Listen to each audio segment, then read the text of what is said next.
يفقهوا قولي. السلام علیکم ورحمۃ اللہ وبرکاتہ۔ اس سے پہلے ہم نے سیرت کی کلاس میں طائف کا ذکر کیا تھا کہ اللہ کے رسول صلی اللہ علیہ وسلم طائف تشریف لے گئے اور وہاں پر کس طریقے کا ان لوگوں نے ظالمانہ سلوک کیا، بہت ہی مشکلات پیش آئیں اللہ کے رسول صلی اللہ علیہ وسلم کو۔ اسی کو ہم کنٹینیو کریں گے۔ 2 کلاس مس ہو گئی، اس کے لیے میں آپ لوگوں سے معذرت خواہ ہوں۔ مجھے پتہ نہیں لگ پایا، ایک کلاس میں تو ہمارے پھوپھا کا انتقال ہو گیا تھا جس کی وجہ سے میں آ نہیں پایا۔ پچھلی کلاس میں ایک دم سے میرے دماغ سے ہی نکل گیا کہ آج میری کلاس ہے۔ انشاءاللہ آج ایک کلاس ہوگی، پھر اس کے بعد اگلی کلاس فرائیڈے میں ہوگی، پھر فرائیڈے میں ہوا کرے گی۔ تو ہم شروع کرتے ہیں طائف سے کہ طائف میں اللہ کے رسول صلی اللہ علیہ وسلم کا قیام 10 دن رہا۔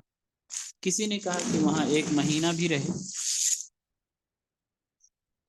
اللہ کے رسول صلی اللہ علیہ وسلم طائف میں قیام کے دوران وہاں کے ہر بڑے آدمی کے پاس تشریف لے گئے اور اللہ کی بندگی کی دعوت دی، لیکن کسی نے بھی آپ کی بات نہیں مانی۔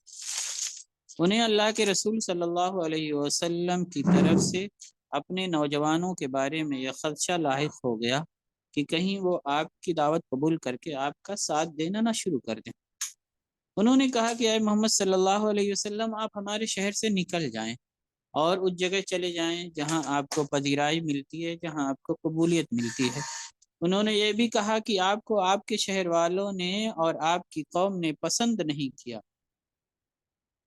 اور آپ کی دعوت کو قبول نہیں کیا، تو آپ ہمارے پاس چلے آئے۔ اللہ کی قسم، ہم آپ کی نبوت و رسالت کا انکار کرنے اور آپ کی بات رد کرنے اور آپ سے برا سلوک کرنے میں آپ کی قوم سے بھی زیادہ سخت۔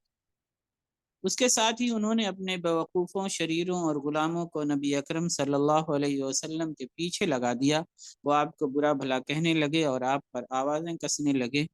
وہ اللہ کے رسول صلی اللہ علیہ وسلم کے راستے میں 2 صفیں بنا کر بیٹھ گئے۔ انہوں نے ہاتھوں میں پتھر پکڑ لیے۔ جب آپ ان کی صفوں کے درمیان سے گزرے تو انہوں نے پتھر پھینکنا شروع کر دیا۔ آپ جو ہی ایک قدم اٹھاتے اور دوسرا قدم آگے رکھتے تو وہ آپ پر پتھر برساتے۔ اس کے ساتھ ساتھ وہ آپ کا مذاق بھی اڑا رہے تھے۔ سلیمان تیمی رحمہ اللہ نے بیان کیا ہے کہ جب اللہ کے رسول صلی اللہ علیہ وسلم کو پتھر لگنے سے شدید درد اور تکلیف ہوتی تو آپ زمین پر بیٹھ جاتے۔ وہ لوگ آپ کو دونوں بازوؤں سے پکڑ کر دوبارہ کھڑا کر دیتے۔ آپ چلتے تو دوبارہ آپ پر پتھروں کی بارش کر دیتے۔ وہ آپ کی تکلیف دیکھ کر خوب ہنستے تھے۔ پتھروں کی لگاتار مار سے اللہ کے رسول صلی اللہ علیہ وسلم کی دونوں ٹانگیں لہولہان ہو گئیں۔ آپ کے پائے مبارک خون سے رنگین اور جوتے خون آلود ہو گئے۔ زید بن حارثہ رضی اللہ عنہما اپنے آپ کو آگے کر کے اللہ کے رسول صلی اللہ علیہ وسلم کو پتھروں سے بچاتے تھے۔ اس طرح ان کے سر پر کئی زخم لگے۔ طائف کے لوگ مسلسل اللہ کے رسول صلی اللہ علیہ وسلم کے پیچھے لگے رہے، یہاں تک کہ انہوں نے آپ کو ایک باغ میں پناہ لینے پر مجبور کر دیا۔ یہ باغ ربیہ کے 2 بیٹوں عتبہ اور شیبہ کا تھا۔ طائف سے اس باغ کا فاصلہ 3 میل تقریباً 5 کلومیٹر تھا۔ عتبہ اور شیبہ دونوں اس وقت باغ میں موجود تھے۔ وہاں سے بنو ثقیف کے وہ بیوقوف لوگ جو آپ کا پیچھا کر رہے تھے واپس چلے گئے۔ اللہ کے رسول صلی اللہ علیہ وسلم انگور کی ایک بیل کے سائے تلے بیٹھ گئے۔ ربیہ کے دونوں بیٹے آپ کو دیکھ رہے تھے۔ اہل طائف کے بیوقوفوں اور شریروں سے آپ کو جو تکلیف پہنچی وہ اس کا بھی مشاہدہ کر رہے تھے۔ اللہ کے رسول صلی اللہ علیہ وسلم بے حد غمگین، پریشان اور درد میں مبتلا تھے۔ آپ کی دونوں ٹانگوں سے خون بہہ رہا تھا۔ اللہ کے رسول صلی اللہ علیہ وسلم نے باغ میں عتبہ اور شیبہ کو دیکھا تو ان کے پاس تشریف لے جانا پسند نہ فرمایا، کیونکہ انہیں اللہ اور اس کے رسول صلی اللہ علیہ وسلم سے جو عداوت تھی آپ اسے جانتے تھے۔ ابن اسحاق نے لکھا ہے کہ اللہ کے رسول صلی اللہ علیہ وسلم بنو جمح قریش کی ایک شاخ ہے، اس کی عورت سے ملے۔ وہ بنو ثقیف کے 3 سردار بھائیوں میں سے ایک کی زوجیت میں تھی۔ اللہ کے رسول صلی اللہ علیہ وسلم نے اس سے فرمایا، دیکھو ہمیں تمہارے دیوروں سے کس قدر تکلیف پہنچی۔ طائف کے کسی ایک مرد یا عورت نے بھی آپ کی دعوت پر لبیک نہ کہا۔ اہل طائف نے آپ کو جتنا ستایا اور جس قدر تکلیفیں پہنچائی وہ مشرکین مکہ کی ایذا رسانیوں سے کہیں زیادہ تھے۔ اسی مقام پر ایک دفعہ آواز کرتے ہوئے اللہ کے رسول صلی اللہ علیہ وسلم کو اتنی چوٹیں لگیں کہ آپ بے ہوش ہو کر گر پڑے۔ زید رضی اللہ عنہ نے آپ کو اپنی پیٹھ پر اٹھایا اور آبادی سے باہر لے گئے۔ پانی کے چھینٹے دیے تو اللہ کے رسول صلی اللہ علیہ وسلم کو ہوش آیا۔ طائف میں پیش آنے والی ان شدید تکلیفوں، بے پناہ ایذاؤں اور ایک بھی شخص کے مسلمان نہ ہونے کے صدمے کی وجہ سے اللہ کے رسول صلی اللہ علیہ وسلم بہت تکلیف میں تھے، لیکن اس تکلیف کے عالم میں بھی اللہ کے رسول صلی اللہ علیہ وسلم کا قلب اطہر اللہ تعالیٰ کی عظمت اور اس ذات اقدس سے شدید محبت کے جذبات سے لبریز تھا۔ اس وقت اللہ کے رسول صلی اللہ علیہ وسلم نے جو دعا کیا وہ کچھ اس طریقے سے کیا کہ اللہم الیک اشکو ضعف قوتی وقلت حیلتی وہوانی علی الناس، یہ پوری دعا ہے۔ اس کا ترجمہ کچھ اس طریقے سے ہے کہ اے اللہ، میں تجھ سے اپنی کمزوری، بے بسی اور لوگوں کے نزدیک اپنی بے وقاتی کی شکایت کرتا ہوں۔ اے سب رحم کرنے والوں سے بڑھ کر رحم کرنے والے، تو کمزوروں کا رب ہے، تو ہی میرا رب ہے، تو مجھے کس کے حوالے کرتا ہے؟ کسی اجنبی کے جو میرے ساتھ سختی سے پیش آئے، یا کسی دشمن کے جسے تو میرے معاملے کا مالک بنائے؟ اگر مجھ پر تیرا غضب نہیں تو مجھے کوئی پرواہ نہیں، لیکن تیری عافیت میرے لیے بہت وسیع ہے۔ میں تیرے چہرے کے اس نور کی پناہ چاہتا ہوں جس سے تاریکیاں روشن ہوئیں اور جس سے دنیا و آخرت کا معاملہ درست ہوا، کہ تو مجھ پر اپنا غضب نازل کرے یا تیری ناراضی مجھ پر اترے۔ مجھے تیری ہی رضا مطلوب ہے، یہاں تک کہ تو راضی ہو جائے۔ تیری ہی بخشی ہوئی توفیق سے نیکی کرنے یا بدی سے بچنے کی طاقت نصیب ہوتی ہے۔ ایک بار اور سن لیجئے کہ اللہ کے رسول صلی اللہ علیہ وسلم نے اللہ کی بارگاہ میں کیا باتیں رکھی۔ عرض کرتے ہیں اے اللہ، میں تجھ سے اپنی کمزوری، بے بسی اور لوگوں کے نزدیک اپنی بے وقاتی کی شکایت کرتا ہوں۔ اے سب رحم کرنے والوں سے بڑھ کر رحم کرنے والے، تو کمزوروں کا رب ہے، تو ہی میرا رب ہے، تو مجھے کس کے حوالے کرتا ہے؟ کسی اجنبی کے جو میرے ساتھ سختی سے پیش آئے، یا کسی دشمن کے جسے تو میرے ملے کا مالک بنائے؟ اگر مجھ پر تیرا غضب نہیں تو مجھے کوئی پرواہ نہیں، لیکن تیری عافیت میرے لیے بہت وسیع ہے۔ میں تیرے چہرے کے اس نور کی پناہ چاہتا ہوں جس سے تاریکیاں روشن ہوئیں اور جس سے دنیا و آخرت کا معاملہ درست ہوا، کہ تو مجھ پر اپنا غضب نازل کرے یا تیری ناراضگی مجھ پر اترے۔ مجھے تیری ہی رضا مطلوب ہے، یہاں تک کہ تو راضی ہو جائے۔ تیری ہی بخشی ہوئی توفیق سے نیکی کرنے یا بدی سے بچنے کی طاقت نصیب ہوتی۔ ربیہ کے دونوں بیٹوں اتبا اور شیبہ نے اللہ کے رسول صلی اللہ علیہ وسلم کے ساتھ اہل طائف کے اس وحشیانہ سلوک کو دیکھا تو ان کے خون قرابت نے جوش مارا۔ انہوں نے اپنے ایک عیسائی غلام کو بلایا۔ اس عیسائی غلام کا نام عداس تھا، یہ نینوا کے رہنے والے تھے۔ انہوں نے اس سے کہا، یعنی غلام سے، یعنی عداس سے کہا کہ اس انگور کی بیل سے ایک خوشہ لے کر اسے طبق میں رکھو، پھر اسے اس شخص یعنی محمد صلی اللہ علیہ وسلم کی خدمت میں لے جاؤ اور انہیں کہو کہ اسے تناول فرمائے۔ عداس نے انگور کا خوشہ لے جا کر کے اللہ کے رسول صلی اللہ علیہ وسلم کے سامنے رکھ دیا اور آپ سے کہا کہ کھائیے۔ اللہ کے رسول صلی اللہ علیہ وسلم نے جب انگور کھانے شروع کیے تو پہلے بسم اللہ پڑھی، پھر کھائے۔ عداس نے اللہ کے رسول صلی اللہ علیہ وسلم کی زبان مبارک سے بسم اللہ سنی تو بڑے غور سے آپ کے چہرے انور کی طرف دیکھا، پھر کہا اللہ کی قسم، اس شہر کے رہنے والے تو یہ کلام نہیں کہتے۔ اللہ کے رسول صلی اللہ علیہ وسلم نے اس سے پوچھا، اے عداس، تم کون سے شہر کے رہنے والے ہو؟ تمہارا دین کیا ہے؟ وَمِنْ اہل ای البلاد انت یا عداس وما دینک، اے عداس، تم کون سے شہر کے رہنے والے ہو اور تمہارا دین کیا ہے؟ عداس نے کہا کہ میں عیسائی ہوں اور نینوا کا باشندہ ہوں۔ اللہ کے رسول صلی اللہ علیہ وسلم نے ارشاد فرمایا، اچھا تو تم نیک آدمی یونس بن متہ علیہ السلام کی بستی کے باشندے ہو۔ عداس اللہ کے رسول صلی اللہ علیہ وسلم کی یہ بات سن کر سخت حیران ہوئے اور انہوں نے پوچھا آپ کو کس نے بتایا کہ یونس بن متہ کون ہے؟ سلیمان تیمی کہتے ہیں کہ عداس نے یہ بھی کہا کہ اللہ کی قسم میں نینوا سے نکلا تھا تو وہاں 10 افراد بھی ایسے نہیں تھے جو یہ جانتے ہوں کہ یونس بن متہ کون ہے، پھر آپ کو ان کے بارے میں کیسے علم ہوا جبکہ آپ امی ہیں اور امی امت میں رہ رہے ہیں؟ اللہ کے رسول صلی اللہ علیہ وسلم نے جواب میں فرمایا وہ میرے بھائی ہیں، کان نبی وانا نبی، وہ نبی تھے اور میں بھی نبی۔ اللہ کے رسول صلی اللہ علیہ وسلم اپنے پروردگار کا پیغام پہنچانے کے معاملے میں کسی کو بھی حقیر نہیں سمجھتے، آپ بلا امتیاز ہر ایک کو اسلام کی دعوت دیتے تھے۔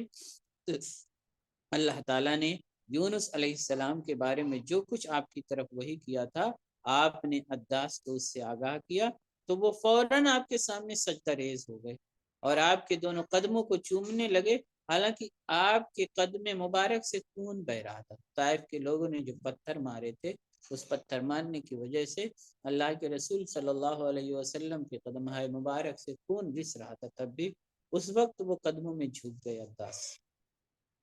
گزشتہ شریعتوں میں سجدہ تعظیمی جائز تھا، جیسے کہ قرآن میں ہے کہ سیدنا یوسف علیہ السلام کے والدین اور بھائیوں نے انہیں سجدہ کیا تھا، مگر شریعت اسلامیہ میں اسے ممنوع قرار دیا گیا۔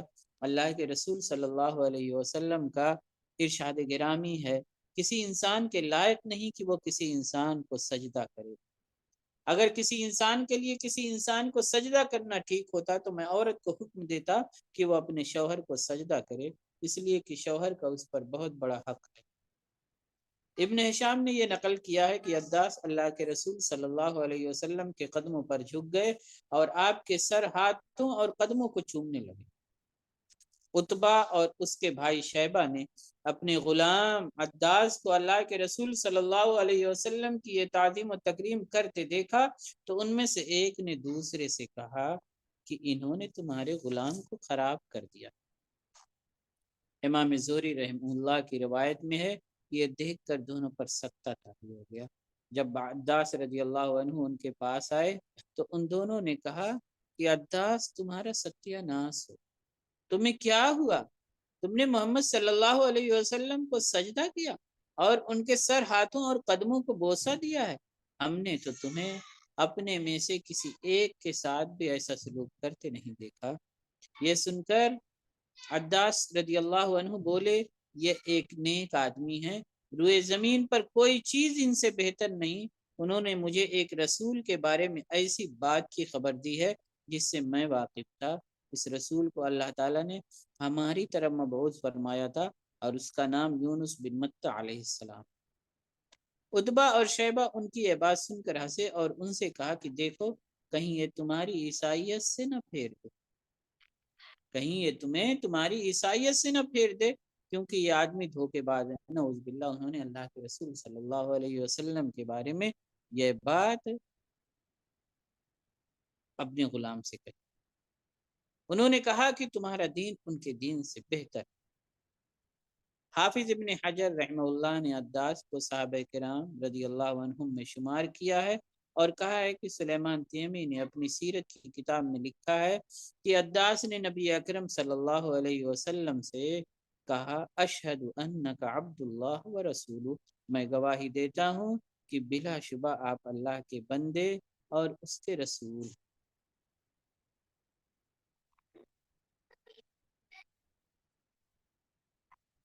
اللہ کے رسول صلی اللہ علیہ وسلم عتبہ اور شیبہ کے باغ سے نکل کر مکہ کی طرف روانہ ہوئے، چلتے چلتے آپ قرن ثعالب پر پہنچے۔ یہ اہل نجد کی میقات ہے، اسے قرن المنازل بھی کہا جاتا ہے۔ یہ مکہ سے 80 کلومیٹر اور طائف سے 53 کلومیٹر کے فاصلے پر۔ یہاں جو واقعہ پیش آیا وہ حدیث میں اس طرح بیان ہوا ہے کہ ام المومنین حضرت عائشہ رضی اللہ عنہا نے نبی اکرم صلی اللہ علیہ وسلم سے دریافت فرمایا کہ کیا آپ پر کوئی ایسا دن بھی آیا جو احد کے دن سے بھی زیادہ سخت تھا؟ اللہ کے رسول صلی اللہ علیہ وسلم نے جواب میں فرمایا تمہاری قوم کی طرف سے مجھے بہت تکلیفیں پہنچی ہیں۔ ان سب سے سخت تکلیف مجھے عقبہ کے دن پہنچی تھی، جب میں عبد علیل بن عبد کلال کے بیٹے کے پاس گیا اور اسے دعوت اسلام دی، مگر اس نے قبول نہیں کیا۔ میں رنج و غم کی حالت میں اپنے رخ پر چل پڑا۔ مجھے قرن ثعالب پہنچ کر افاقہ ہوا۔ میں نے اپنا سر اٹھایا تو دیکھا کہ بادل کا ایک ٹکڑا مجھ پر سایہ فگن ہے۔ میں نے غور سے دیکھا تو اس میں جبریل علیہ السلام تھے۔ انہوں نے مجھے آواز دی اور کہا، ان اللہ عز وجل قد سمع قول قومك لك وما ردت عليك وقد بعث الله اليك ملك الجبال لتأمره بما شئت فيه۔ آپ کی قوم نے آپ سے جو کہا ہے اور آپ کو جو جواب دیا ہے وہ اللہ تعالیٰ نے سن لیا ہے۔ اب اس نے آپ کے پاس پہاڑوں کا فرشتہ بھیجا ہے تاکہ آپ اسے ان کے بارے میں جو چاہیں حکم دیں۔ پھر مجھے پہاڑوں کے فرشتے نے آواز دی، سلام کیا اور کہا، یا محمد ان اللہ قد سمع قول قومک لک وانا ملک الجبال وقد بعثنی ربک الیک لتأمرنی بامرک فما شئت ان شئت اطبقت علیہم الاخشبین۔ اے محمد صلی اللہ علیہ وسلم، آپ کی قوم نے آپ کو جو کچھ کہا ہے وہ یقیناً اللہ تعالیٰ نے سن لیا۔ میں پہاڑوں کا فرشتہ ہوں، مجھے آپ کے پروردگار نے آپ کی طرف بھیجا ہے تاکہ آپ مجھے اپنا حکم دیں۔ اب آپ جو چاہیں گے میں وہی کروں گا۔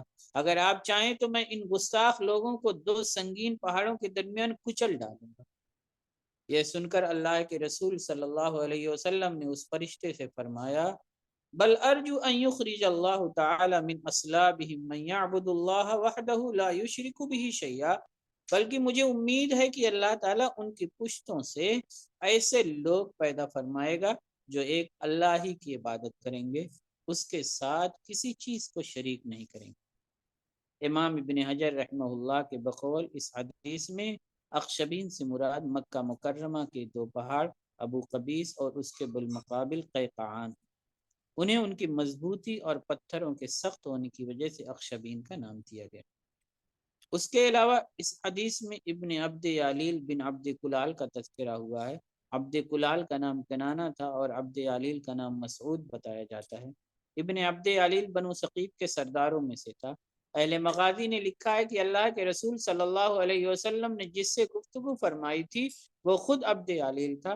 اہل نسب کے نزدیک عبد کلال عبد علیل کا بھائی ہے، نہ کہ اس کا والد، اور عبد علیل عمر بن عمیر بن عوف کا بیٹا۔ امام ابن ابی حاتم نے اکرمہ سے ایک مرسل روایت بیان کی ہے کہ اللہ کے رسول صلی اللہ علیہ وسلم نے فرمایا کہ جبریل علیہ السلام تشریف لائے اور انہوں نے مجھ سے کہا، یا محمد ان ربک یقرئک السلام وہذا ملک الجبال قد ارسلہ الیک وَأَمَرَهُ اللہ يَفْعَلَ شَيْئًا إِلَّا بِأَمْرِكَ۔ اے محمد صلی اللہ علیہ وسلم، بے شک آپ کا پروردگار آپ کو سلام کہتا ہے، یہ میرے ساتھ پہاڑوں کا فرشتہ ہے، اللہ تعالیٰ نے اسے آپ کی طرف بھیجا ہے اور حکم دیا ہے کہ یہ آپ کے حکم کے بغیر کچھ نہ کرے۔ پھر پہاڑوں کے فرشتے نے آپ سے کہا کہ ان اللہ امرنی اللہ افعل شیئا الا بامرک ان شئت دمدمت علیہم الجبال وان شئت رمیتہم بالحسبہ وان شئت خسفت بہم الارض۔ بلا شبہ اللہ تعالیٰ نے مجھے حکم دیا ہے کہ میں آپ کے امر کے بغیر کچھ نہ کروں۔ اگر آپ چاہیں تو میں آپ کو ستانے والے لوگوں کو پہاڑوں کے درمیان پیس ڈالوں، اگر چاہیں تو ان پر سنگریزوں کی بارش کر دوں، اور اگر چاہیں تو انہیں زمین میں دھسا دوں۔ یہ سن کر اللہ کے رسول صلی اللہ علیہ وسلم نے فرمایا، یا ملک الجبال فإنی آتی بہم لعلہم ان تخرج ذریۃ یقول لا الہ الا اللہ۔ اے پہاڑوں کے فرشتے، یقیناً میں ان کے پاس جاؤں گا اور انہیں دعوت دوں گا، شاید ان کی نسل میں ایسے لوگ پیدا ہوں جو لا الہ الا اللہ کا اقرار کریں۔ اللہ کے رسول صلی اللہ علیہ وسلم کا یہ جواب سن کر اس فرشتے نے عرض کیا انت کما سماک ربک رؤوف الرحیم، آپ نہایت شفیق اور بہت مہربان ہیں جیسے کہ آپ کے پروردگار نے آپ کا نام رکھا ہے۔ سورہ توبہ کی سیکنڈ لاسٹ آیت ہے، لقد جاءکم رسول من انفسکم عزیز علیہ ما عنتم حریص علیکم بالمؤمنین رؤوف الرحیم۔ طائف سے واپسی پر اچھا جبریل علیہ السلام اور پہاڑوں کے فرشتے کی آمد میں اللہ تعالیٰ کی جانب سے اللہ کے رسول صلی اللہ علیہ وسلم کی تعظیم، نصرت اور بڑی تسلی کا سامان۔ اللہ کے رسول صلی اللہ علیہ وسلم نے فرشتے کو جو جواب دیا اس سے یہ بات بالکل واضح ہو جاتی ہے کہ اللہ کے رسول صلی اللہ علیہ وسلم اپنے مخالفین سے بھی نہایت صبر و تحمل کا مظاہرہ فرماتے تھے۔ طائف والوں نے آپ کو بہت شدید اذیتیں دی، بہت تکلیف پہنچائی، آپ کے ساتھ وحشیانہ سلوک کی انتہا کر دی، پھر بھی آپ نے ان کے لیے عذاب کو پسند نہیں فرمایا، بلکہ یہ امید ظاہر فرمائی کہ اگر یہ لوگ توحید باری تعالیٰ کا اقرار نہیں کر رہے ہیں تو ان کی اولاد کو اس کی توفیق مل جائے گی۔ اس لیے کہ اللہ کے رسول صلی اللہ علیہ وسلم کا نصب العین صرف یہی تھا کہ لوگ کفر و شرک کے اندھیروں سے نکل کر نور توحید کی طرف آئیں اور صراط مستقیم پر گامزن ہو جائیں، اور ایک دن ایسا ہوا بھی کہ پورا کا پورا طائف مسلمان ہوا۔ طائف سے واپسی پر اللہ کے رسول صلی اللہ علیہ وسلم نے وادی نخلا میں پہنچ کر وہاں پڑاؤ ڈالا۔ آپ یہاں کئی دن مقیم رہے۔ وادی نخلا مکہ اور طائف کے درمیان واقع ہے، یہ مکہ سے ایک رات کی مسافت پر ہے۔ اللہ کے رسول صلی اللہ علیہ وسلم اس وادی میں رات کو کھڑے نماز پڑھ رہے تھے۔ اللہ تعالیٰ نے نصیبین کے 7 جنوں کو وہاں بھیج دیا۔ اللہ کے رسول صلی اللہ علیہ وسلم سورہ جن کی تلاوت فرما رہے تھے، انہوں نے اللہ کے رسول صلی اللہ علیہ وسلم کی تلاوت غور سے سنی۔ جب آپ نماز سے فارغ ہو گئے تو وہ اپنی قوم کی طرف ڈرانے والے بن کر لوٹ گئے۔ وہ ایمان لے آئے تھے اور انہوں نے جو سنا اسے قبول کر لیا تھا۔ اللہ کے رسول صلی اللہ علیہ وسلم کو ان کی آمد کا بالکل پتہ نہیں چلا، یہاں تک کہ آپ پر یہ آیات مبارکہ نازل ہوئیں۔ وَإِذْ صَرَفْنَا إِلَيْكَ نَفَرًا مِنَ الْجِنِّ يَسْتَمِعُونَ الْقُرْآنَ، اور یاد کیجئے جب ہم نے جنوں کی ایک جماعت آپ کی طرف پھیر دی جبکہ وہ قرآن غور سے سنتے تھے۔ فَلَمَّا حَضَرُوهُ قَالُوا أَنصِتُوا، پھر جب وہ اس کی تلاوت سننے کو حاضر ہوئے تو ایک دوسرے سے کہا خاموش رہو۔ فلما قضیا، چنانچہ جب تلاوت ختم ہو گئی تو ولوا الی قومہم منذرین، تو وہ اپنی قوم کی طرف ڈرانے والے بن کر لوٹے۔ انہوں نے کیا کہا اپنی قوم سے؟ قالوا یا قومنا انا سمعنا کتابا انزل من بعد موسیٰ مصدقا لما بین یدیہ یہدی الی الحق والی طریق مستقیم۔ انہوں نے کہا اے ہماری قوم، بے شک ہم نے ایک کتاب سنی ہے جو موسیٰ علیہ السلام کے بعد نازل کی گئی ہے، وہ ان کتابوں کی تصدیق کرتی ہے جو اس سے پہلے کی ہیں، وہ حق کی طرف اور صراط مستقیم کی طرف رہنمائی کرتی ہے۔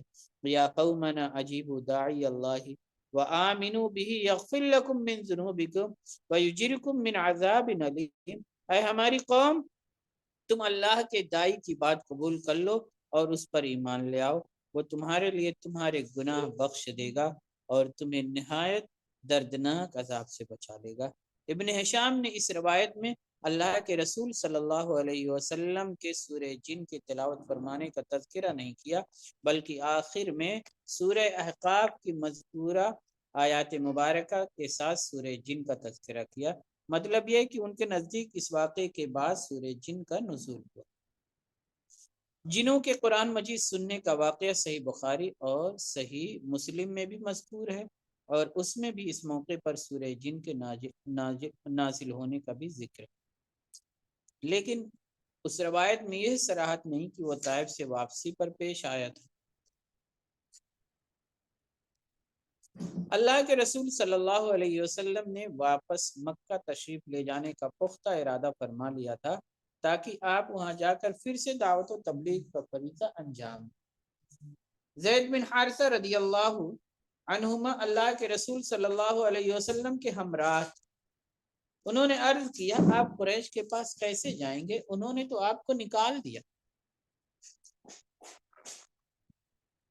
حضرت زید بن حارثہ رضی اللہ عنہما نے اللہ کے رسول صلی اللہ علیہ وسلم سے عرض کیا کہ آپ قریش کے پاس کیسے جائیں گے؟ انہوں نے تو آپ کو نکال دیا۔ اللہ کے رسول صلی اللہ علیہ وسلم نے جواب میں فرمایا یا زید ان اللہ جاعل لما ترى فرجا ومخرجا وان اللہ ناصر دینہ ومظہر نبیہ۔ اے زید تم جو حالت دیکھ رہے اللہ تعالیٰ اس سے کشادگی اور نکلنے کی راہ ضرور پیدا کر دے گا۔ اس میں کوئی شبہ نہیں کہ اللہ تعالیٰ اپنے دین کی مدد کرنے والا اور اپنے نبی کو غالب کرنے والا ہے۔ اللہ کے رسول صلی اللہ علیہ وسلم وادی نخلا سے مکہ کی طرف روانہ ہوئے اور مکہ کے قریب ہیرا پہاڑ پہنچ کر وہیں پر رک گئے۔ نبی اکرم صلی اللہ علیہ وسلم کو مکہ کے قریب پہنچ کر اس بات کا علم ہو چکا تھا کہ کفار قریش آپ کے خلاف پہلے سے بھی زیادہ سخت ہو گئے، اس لیے کہ یہ بات یقینی تھی کہ کفار قریش کو آپ کے طائف جانے اور اہل طائف کے آپ سے ظالمانہ سلوک کا علم ہو چکا تھا، لہذا اس بات کا شدید خطرہ تھا کہ مشرکین مکہ آپ کو کوئی نقصان پہنچائیں گے۔ اس صورتحال کے پیش نظر اللہ کے رسول صلی اللہ علیہ وسلم نے یہ مناسب سمجھا کہ آپ کسی کی پناہ حاصل کر کے مکہ میں داخل۔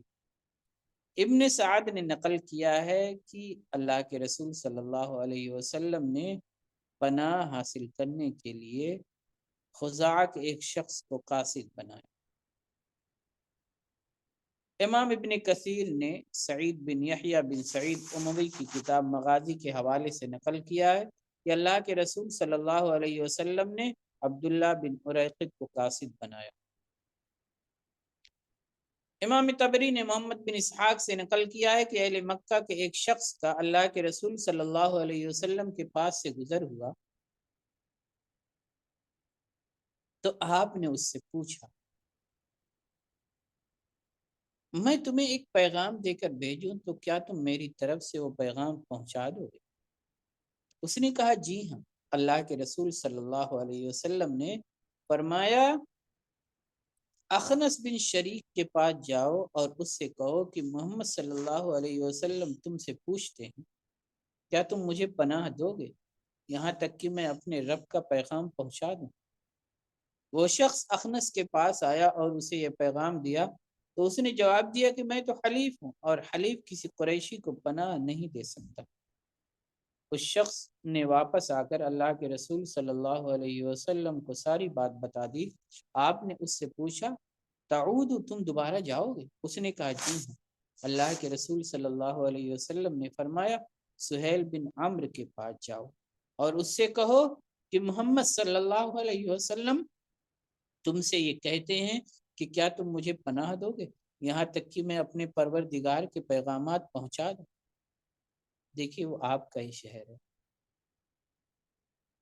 اسی شہر میں تبلیغ کرنے کے لیے کس طریقے کی مشکلات کا سامنا ہے، اسی شہر میں واپس جانے کے لیے آپ کو پناہ طلب کرنی کس طرح کے حالات ہیں دیکھ لیجیے، سنگینی کا اندازہ لگائیے کہ اللہ کے رسول صلی اللہ علیہ وسلم کو اپنے مشن سے اللہ کے دیے گئے کام سے کتنی محبت تھی۔ انہوں نے کہا اللہ کے رسول صلی اللہ علیہ وسلم نے فرمایا کہ سہیل بن عمرو کے پاس جاؤ اور اس سے کہو کہ محمد صلی اللہ علیہ وسلم تم سے یہ کہتے ہیں کیا تم مجھے پناہ دو گے یہاں تک کہ میں اپنے پروردگار کے پیغامات پہنچا دوں۔ وہ سہیل کے پاس گیا اور اسے یہ پیغام پہنچایا۔ سہیل بن عمرو بنو عامر بن لوئی میں سے تھا۔ اس نے جواب دیا بنو عامر بن لوئی بنو کعب کے خلاف پناہ نہیں دے سکتا۔ اس شخص نے واپس آ کر اللہ کے رسول صلی اللہ علیہ وسلم کو اس کے جواب سے آگاہ کیا۔ اللہ کے رسول صلی اللہ علیہ وسلم نے اس شخص سے پھر دریافت فرمایا، تعود، کیا تم واپس جاؤ گے؟ اس نے کہا جی ہاں۔ اللہ کے رسول صلی اللہ علیہ وسلم نے فرمایا، مطعم بن عدی کے پاس جاؤ، اس سے کہو کہ محمد صلی اللہ علیہ وسلم تم سے کہتے ہیں، کیا تم مجھے پناہ دو گے حتی ابلغ رسالات ربی، یہاں تک کہ میں اپنے رب کے پیغامات پہنچا دوں۔ مطعم نے جواب دیا، ٹھیک ہے، وہ تشریف لے آئیں۔ اس شخص نے اللہ کے رسول صلی اللہ علیہ وسلم کے پاس واپس آ کر آپ کو اس معاملے کی خبر دی۔ نبی اکرم صلی اللہ علیہ وسلم نے یہ رات مطعم کے ہاں بسر۔ ابن سعد نے لکھا ہے کہ مطعم بن عدی نے اپنے بیٹوں اور قوم کو بلایا اور کہا، تم ہتھیار پہن لو اور بیت اللہ کے ارکان یعنی کناروں کے پاس کھڑے ہو جاؤ، بلا شبہ میں نے محمد صلی اللہ علیہ وسلم کو پناہ دے دی ہے۔ اللہ کے رسول صلی اللہ علیہ وسلم زید بن حارثہ رضی اللہ عنہما کے ہمراہ مکہ مکرمہ میں داخل ہوئے، یہاں تک کہ مسجد حرام میں پہنچ گئے۔ مطعم بن عدی اپنی سواری کے اونٹ پر کھڑا ہو گیا اور بلند آواز سے یہ اعلان کیا، اے قریش کی جماعت، یقیناً میں نے محمد صلی اللہ علیہ وسلم کو پناہ دے دی ہے، لہذا تم میں سے کوئی ان کی ہجو نہ کرے، یعنی ان کے بارے میں بری باتیں نہ کرے۔ اللہ کے رسول صلی اللہ علیہ وسلم حجر اسود کے پاس تشریف لے آئے، اسے بوسہ دیا اور 2 رکعت نماز ادا فرمائی، پھر اپنے گھر تشریف لے آئے۔ اس دوران مطعم بن عدی اور اس کے بیٹوں نے اللہ کے رسول صلی اللہ علیہ وسلم کو چاروں طرف سے حفاظتی گھیرے میں گھیر رکھا تھا۔ امام ابن کثیر نے سعید بن یحییٰ اموی سے نقل کیا ہے کہ مطعم بن عدی کے پناہ دینے کے بعد اللہ کے رسول صلی اللہ علیہ وسلم اس کے پاس تشریف لے گئے اور وہ رات اسی کے وہاں گزاری۔ جب صبح ہوئی تو مطعم اور اس کے 6 یا 7 بیٹے اپنی گردنوں میں تلواریں لٹکائے اللہ کے رسول صلی اللہ علیہ وسلم کے ساتھ نکلے اور مسجد حرام میں داخل ہوئے۔ انہوں نے اللہ کے رسول صلی اللہ علیہ وسلم سے کہا، آپ طواف کیجئے۔ وہ اپنی تلواروں کے پٹے لپیٹ کر اور خوب چاقو چوبند ہو کر مطاف میں بیٹھ گئے۔ یہ منظر دیکھ کر ابو سفیان مطعم کے پاس آیا اور دریافت کیا، کیا تم نے انہیں پناہ دی ہے یا ان کے پیروکار بن گئے؟ مطعم نے جواب دیا، صرف پناہ دی ہے۔ ابو سفیان بولا، پھر تم سے بے وفائی نہیں کی جائے گی۔ ابو سفیان مطعم کے پاس بیٹھ گیا، یہاں تک کہ اللہ کے رسول صلی اللہ علیہ وسلم نے طواف مکمل کر لیا۔ جب آپ واپس تشریف لے جانے لگے تو وہ سبھی آپ کے ساتھ واپس آئے اور ابو سفیان واپس اپنی مجلس کی طرف چلا گیا۔ امام تبری نے ابن اسحاق کے حوالے سے، اس کے علاوہ ابن اسیر اور ابن جوزی نے یہاں ابو سفیان کے بجائے ابو جہل کا تذکرہ کیا ہے کہ اس نے مطعم سے یہ ساری گفتگو کی تھی۔ امام بلازری نے لکھا ہے کہ اللہ کے رسول صلی اللہ علیہ وسلم منگل کے دن 23 ذوالقعدہ کو مکہ مکرمہ تشریف لائے تھے۔ اللہ کے رسول صلی اللہ علیہ وسلم کے ہجرت کر کے مدینہ تشریف لے جانے کے کچھ ہی عرصہ بعد مطعم بن عدی کا انتقال ہو گیا۔ مطعم نے اللہ کے رسول صلی اللہ علیہ وسلم کو طائف سے واپسی پر پناہ دینے کے اعلان کے علاوہ بائیکاٹ کی ظالمانہ دستاویز کو چاک کرنے میں بھی اہم کردار ادا کیا تھا۔ یہی وجہ ہے کہ جب وہ فوت ہوا تو سیدنا حسان بن ثابت رضی اللہ عنہ نے اس کا مرثیہ پڑھا۔ اللہ کے رسول صلی اللہ علیہ وسلم تو ویسے ہی بہت قدردان تھے، آپ نے مطعم بن عدی کے ان احسانات کو اچھی طرح یاد رکھا۔ غزوہ بدر میں جب کفار و مشرقین قید ہو کر آئے تو اللہ کے رسول صلی اللہ علیہ وسلم نے ان قیدیوں کے بارے میں فرمایا، اگر مطعم بن عدی زندہ ہوتا اور وہ مجھ سے ان بدبودار لوگوں کے بارے میں بات کرتا تو میں اس کی خاطر انہیں چھوڑ دیتا۔ اللہ کے رسول صلی اللہ علیہ وسلم مکہ مکرمہ میں اقامت پذیر ہونے کے بعد ایک روز مسجد حرام میں تشریف لائے۔ مشرکین کعبہ کے پاس موجود تھے۔ ابو جہل نے اللہ کے رسول صلی اللہ علیہ وسلم کو دیکھا تو بولا، اے بنو عبد مناف یہ تمہارے نبی ہیں۔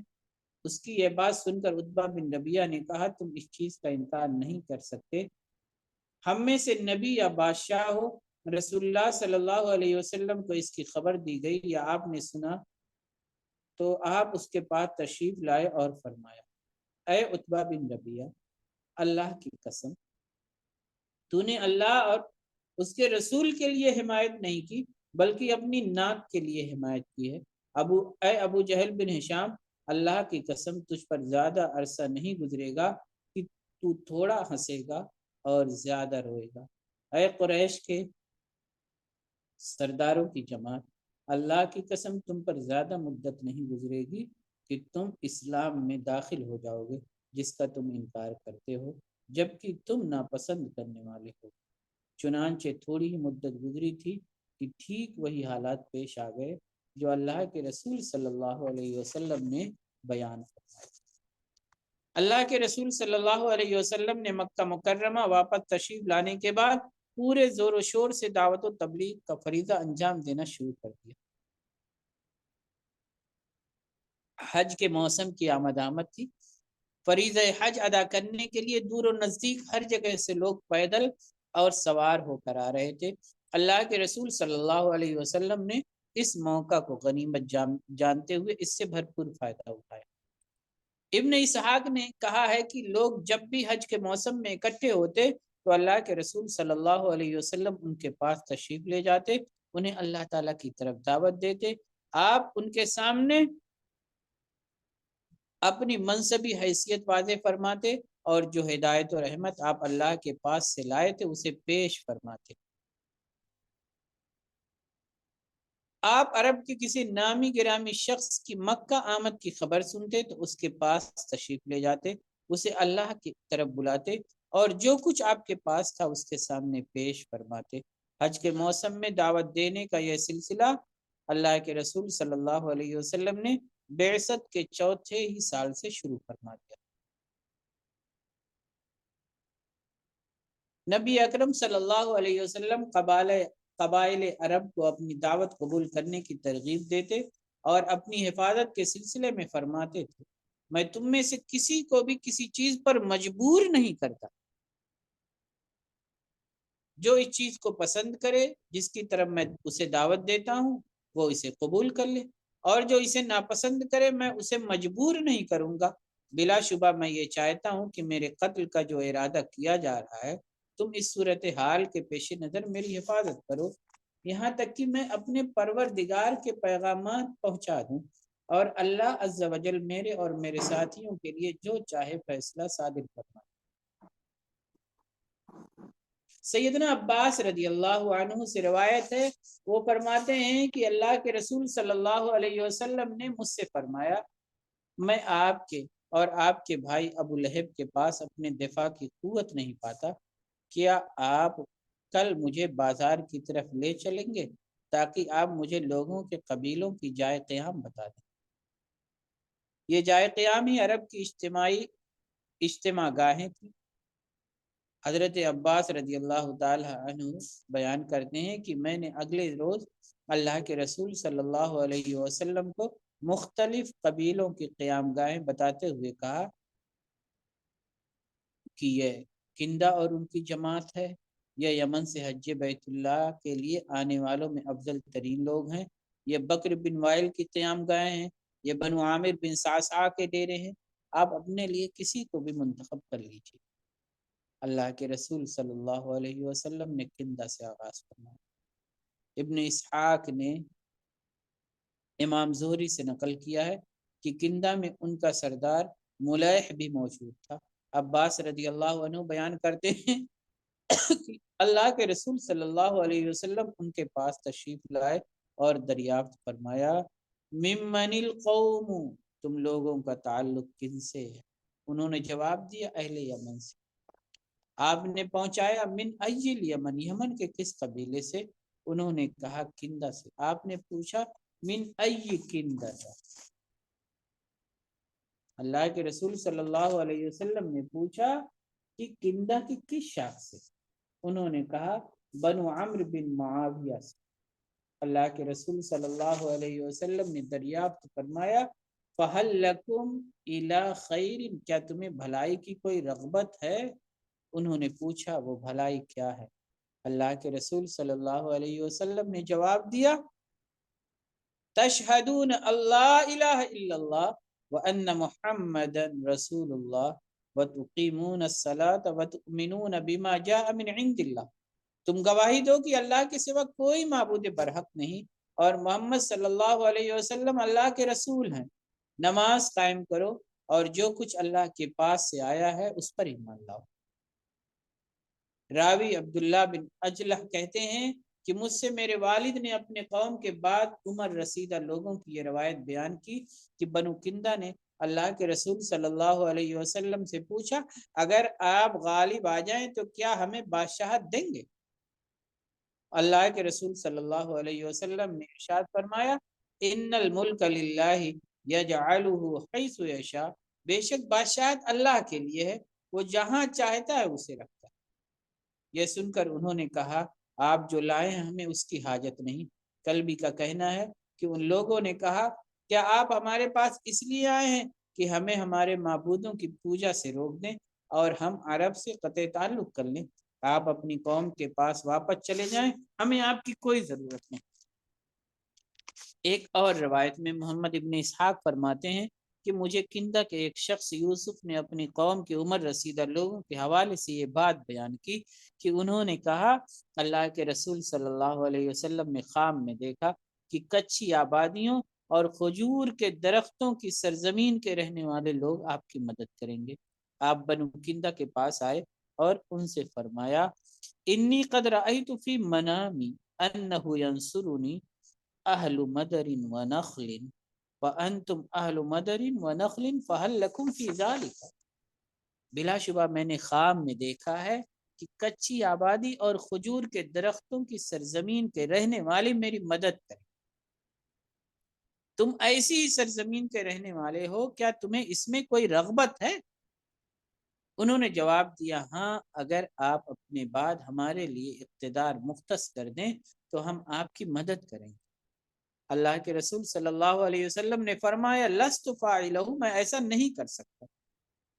یہ سن کر وہ آپ سے پیٹ پھیر کر چلے گئے۔ اللہ کے رسول صلی اللہ علیہ وسلم نے فرمایا وجوہ ملوک و اعقاب غدرۃ، چہرے بادشاہوں جیسے ہیں اور ایڑیاں دھوکے بازوں جیسی۔ محمد بن عمر واقدی کی ایک اور روایت میں ہے کہ اللہ کے رسول صلی اللہ علیہ وسلم عکاظ کی منڈی میں بنو کندہ کے ڈیروں میں تشریف لے گئے۔ اللہ کے رسول صلی اللہ علیہ وسلم عرب کے کسی ایسے قبیلے کے پاس نہیں گئے جو ان لوگوں سے زیادہ نرم ہو۔ جب آپ نے اپنے لیے ان کی نرمی اور نوازش دیکھی تو ان سے بات چیت کرتے ہوئے فرمایا ادعوکم الی اللہ وحدہ لا شریک لہ وَأَن تَمْنَعُونِي مِمَّا تَمْنَعُونَ مِنْهُ أَنفُسَكُمْ فَإِنْ أَظْهَرْ فَأَنْتُمْ بِالْخِيَارِ، میں تمہیں اللہ تعالیٰ کی طرف بلاتا ہوں جو اکیلا ہے، اس کا کوئی شریک نہیں، اور یہ کہ تم میری ان چیزوں کے ساتھ حفاظت کرو جن سے تم اپنے نفسوں کی حفاظت کرتے ہو، اگر میں غالب آ جاؤں تو تمہیں اختیار۔ یہ سن کر ان کے عام لوگوں نے کہا یہ کتنی اچھی بات ہے، لیکن ہم انہی کی عبادت کرتے رہیں گے جن کی ہمارے باپ دادا کرتے تھے۔ قوم کے سب سے چھوٹے آدمی نے کہا اے میری قوم، اس سے پہلے کہ کوئی تم سے سبقت لے جائے تم اس شخص کی طرف سبقت لے جاؤ۔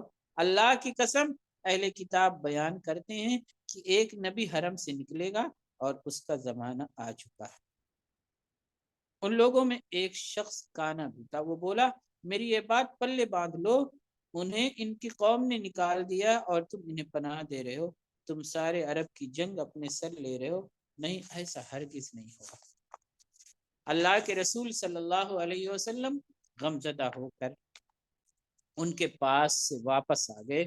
وہ لوگ اپنی قوم کے پاس گئے اور انہیں رسول اللہ صلی اللہ علیہ وسلم کے بارے میں خبر دی تو ایک یہودی نے کہا اللہ کی قسم تم لوگوں نے اپنا نصیب ضائع کر دیا، اگر تم اس شخص یعنی محمد صلی اللہ علیہ وسلم کی طرف سبقت لے جاتے تو عرب کی سرداری کرتے، ہم اپنی کتاب تورات میں ان کے اوصاف پاتے ہیں، اس یہودی نے ان لوگوں کو اللہ کے رسول صلی اللہ علیہ وسلم کے اوصاف بتائے جنہوں نے آپ کو دیکھا تھا۔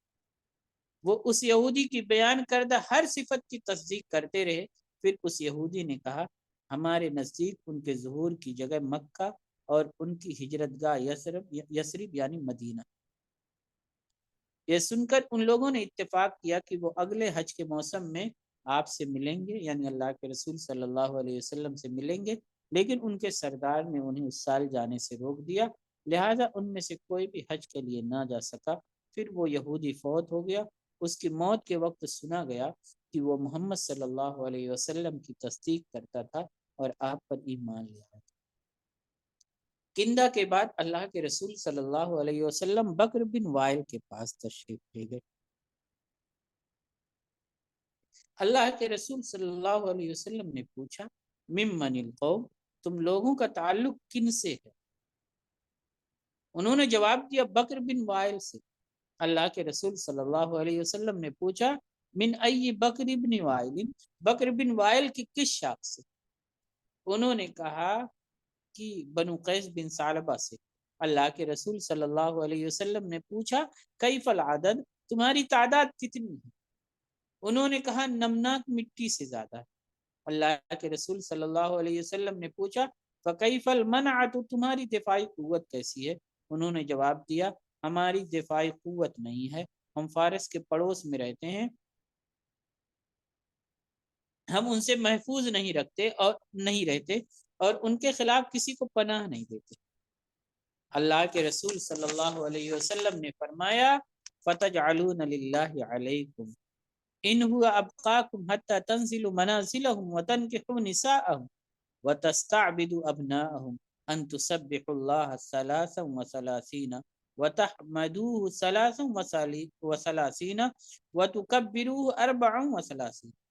اگر اللہ تمہیں باقی رکھے یہاں تک کہ تم ان فارسیوں کے گھروں میں مقیم ہو جاؤ، ان کی عورتوں سے نکاح کرو اور ان کے بیٹوں کو غلام بناؤ، تو تم اللہ کے لیے اپنے اوپر یہ لازم کر لو کہ تم 33 مرتبہ سبحان اللہ، 33 مرتبہ الحمدللہ اور 34 مرتبہ اللہ اکبر کہو گے۔ وہ لوگ اللہ کے رسول صلی اللہ علیہ وسلم کی یہ بات سن کر سناٹے میں آ گئے۔ انہوں نے حیرت زدہ لہجے میں پوچھا آپ کون ہیں؟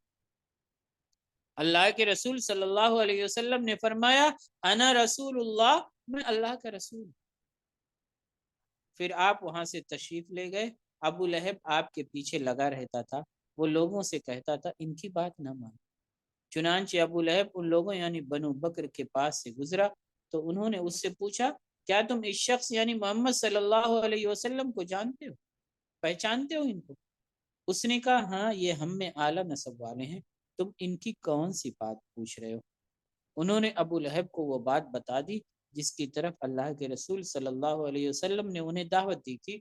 انہوں نے کہا وہ سمجھتے ہیں کہ وہ اللہ کے رسول ہیں۔ ابو لہب نے کہا خبردار تم ان کی بات پر نہ جانا، وہ دیوانے ہیں، بہکی بہکی باتیں کرتے ہیں، نعوذ باللہ۔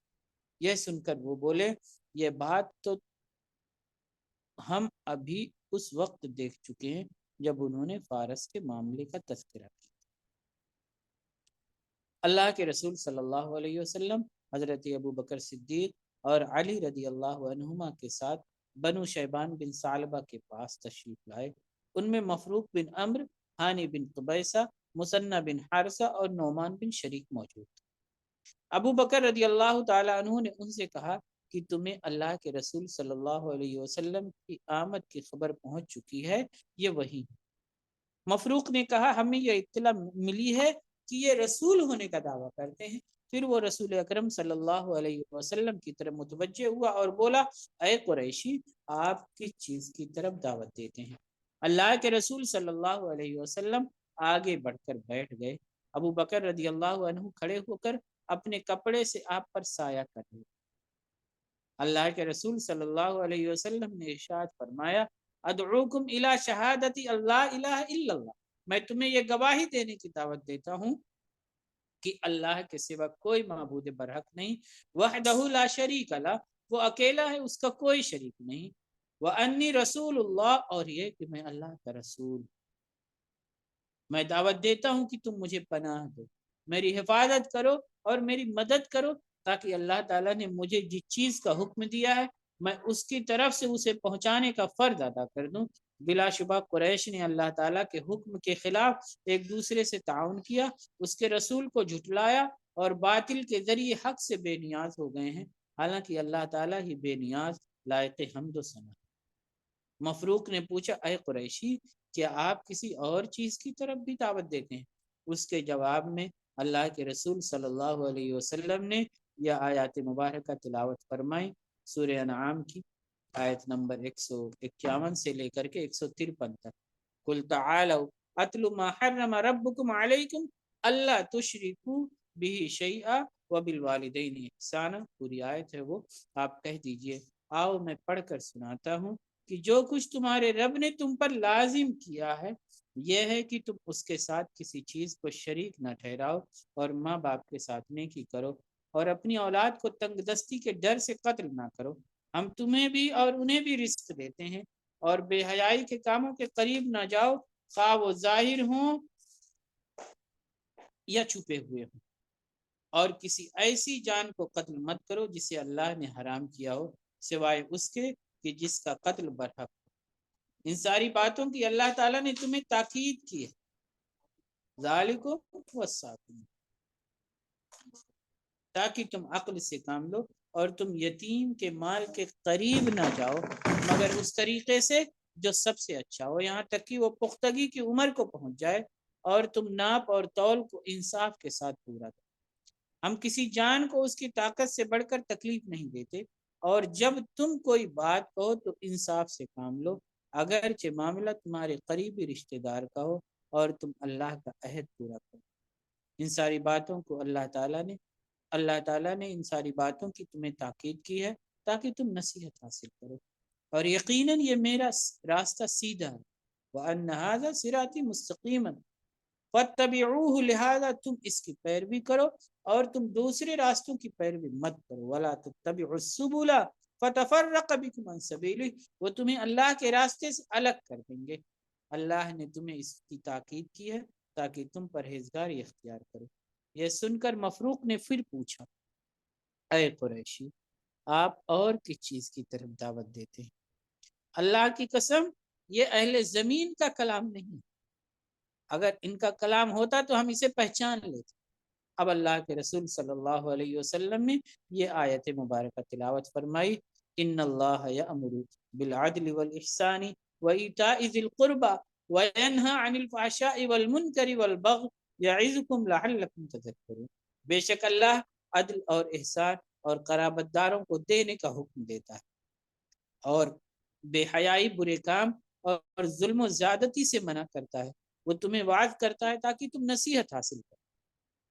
مفروق یہ سن کر بول اٹھا، اے قریشی، اللہ کی قسم آپ نے اخلاق کی بلندیوں اور اعمال کی خوبیوں کی طرف دعوت دی ہے، یقیناً وہ قوم حق سے ہٹ گئی ہے جس نے آپ کو جھٹلایا اور آپ کے خلاف ایک دوسرے سے تعاون کیا۔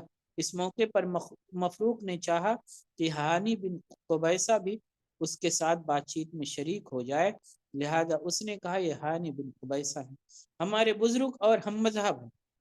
ہانی نے اللہ کے رسول صلی اللہ علیہ وسلم سے کہا، اے قریشی، میں نے آپ کی بات سنی ہے اور آپ کے قول کی تصدیق کی ہے، میرا خیال ہے کہ ہمارا اسی مجلس میں جس میں آپ ہمارے ساتھ بیٹھے ہیں اپنے مذہب کو چھوڑ دینا اور آپ کے دین میں آپ کی پیروی کر لینا ایسا عمل ہوگا جس کی ابتدا اور انتہا کا ہمیں کوئی علم نہیں ہے۔ اگر ہم آپ کے دین کے بارے میں غور و فکر نہ کریں اور جس کی طرف آپ دعوت دے رہے ہیں اس کے انجام کو نہ دیکھیں تو یہ رائے کی غلطی، عقل کی جلد بازی اور انجام کار میں نظر کی کوتاہی ہوگی۔ ٹھوکر جلد بازی ہی سے لگتی ہے، ہمارے پیچھے ایک قوم ہے، ہم پسند نہیں کرتے کہ ان کے خلاف کوئی معاہدہ کریں، آپ لوٹ جائیں، ہم بھی واپس چلتے ہیں، پھر ہم معاملے کو دیکھتے ہیں اور آپ بھی دیکھیں۔ ہانی بن قبیصہ نے چاہا کہ مثنى بن حارثہ بھی اس کے ساتھ گفتگو میں شریک ہو جائیں، لہذا اس نے کہا کہ یہ مثنى ہے، ہمارے بزرگ اور کمانڈر۔ مثنى نے کہا کہ اے قریشی، میں نے آپ کی گفتگو سنی ہے، آپ کی بات مجھے بہت اچھی لگی ہے، آپ کی بات نے مجھے حیران کر دیا۔ میرا جواب وہی ہے جو ہانی بن قبیصہ کا ہے، ہم دو پانیوں کے درمیان مقیم ہیں، ان میں ایک یمامہ ہے اور دوسرا سماوا۔ اللہ کے رسول صلی اللہ علیہ وسلم نے مسنہ سے دریافت فرمایا وما ھذا الصیران، یہ دو پانی کیا؟ مسنہ نے جواب دیا ان میں سے ایک بحرین کا ساحل اور عرب کی سرزمین ہے، اور دوسرا فارس یعنی عراق کی سرزمین اور کسرا کے دریا۔ ہم ایک عہد پر وہاں مقیم ہوئے ہیں، یہ عہد ہم سے کسرا نے لیا تھا کہ ہم کوئی نئی چیز ایجاد نہ کریں، نہ کسی نئی چیز ایجاد کرنے والے کو پناہ دیں۔ یہ دین جس کی طرف آپ دعوت دے رہے ہیں، ممکن ہے کہ بادشاہ اسے ناپسند کرتے ہوں، جو بلاد عرب سے ملی ہوئی سرزمین ہے اس کے رہنے والے کا گناہ معاف اور عذر مقبول ہوتا ہے، اور جو بلاد فارس سے ملی ہوئی سرزمین ہے اس کے رہنے والے کا گناہ معاف نہیں ہوتا اور عذر بھی قبول نہیں ہوتا۔ اگر آپ چاہیں کہ ہم آپ کی عرب سے ملی ہوئی سرزمین سے مدد کریں تو ہم ایسا کر لیں گے۔ اللہ کے رسول صلی اللہ علیہ وسلم نے فرمایا جب تم نے سچ بیان کر دیا ہے تو کوئی برا جواب نہیں دیا۔ اللہ کے دین پر وہی قائم ہو سکتا ہے جو اس کے تمام پہلوؤں سے اس کا احاطہ کرے۔ امام بہقی نے یہ بھی نقل کیا ہے کہ اللہ کے رسول صلی اللہ علیہ وسلم نے ان سے فرمایا مجھے بتاؤ اگر تم تھوڑی ہی مدت کے بعد اللہ تعالیٰ تمہیں ان کی سرزمین، گھروں اور اموال کا وارث اور ان کی عورتوں کو تمہاری لونڈیاں بنا دے تو کیا تم اللہ کی تسبیح و تقدیس کرو گے؟ یہ سن کر نعمان بن شریک بولا اللہ گواہ ہے یہ غلبہ آپ ہی کے لیے ہوگا۔ پھر اللہ کے رسول صلی اللہ علیہ وسلم نے یہ آیت مبارکہ تلاوت فرمائی انا ارسلناک شاہدا ومبشرا ونذیرا وداعیا الی اللہ باذنہ وسراجا منیرا، بلا شبہ ہم نے آپ کو گواہی دینے والا، بشارت دینے والا اور ڈرانے والا بنا کر بھیجا ہے، اور اللہ کے حکم سے اس کی طرف دعوت دینے والا اور روشن چراغ بنا کر بھیجا ہے۔ اس کے بعد اللہ کے رسول صلی اللہ علیہ وسلم نے ابو بکر رضی اللہ عنہ کا ہاتھ تھاما اور وہاں سے اٹھ کھڑے ہوئے۔ اللہ کے رسول صلی اللہ علیہ وسلم ان کے اخلاق کی تعریف کرتے ہوئے فرما رہے تھے یا ابا بکر ایت اخلاق فی الجاہلیہ ما اشرفا بها يدفع الله عز وجل بأس بعضهم عن بعض وبها يتحاجزون فيما بينهم۔ ابو بکر جاہلیت کے کچھ اخلاق کس قدر بلند ہیں، ان کی وجہ سے اللہ تعالیٰ ان کی آپس کی لڑائی کو روکتا ہے اور انہی کے ذریعے سے یہ آپس میں ایک دوسرے کے شر سے محفوظ رہے۔ امام ابن کثیر رحمہ اللہ نے نقل کیا ہے کہ اللہ کے رسول صلی اللہ علیہ وسلم اس کے تھوڑے ہی عرصے کے بعد اپنے صحابہ کی طرف نکلے اور فرمایا اپنے بھائیوں آل ربیہ کے لیے دعا کرو، آج فارسیوں نے ان کا گھیراؤ کر لیا۔ اس کے بعد اللہ کے رسول صلی اللہ علیہ وسلم اپنے گھر تشریف لے گئے، پھر تھوڑی ہی دیر بعد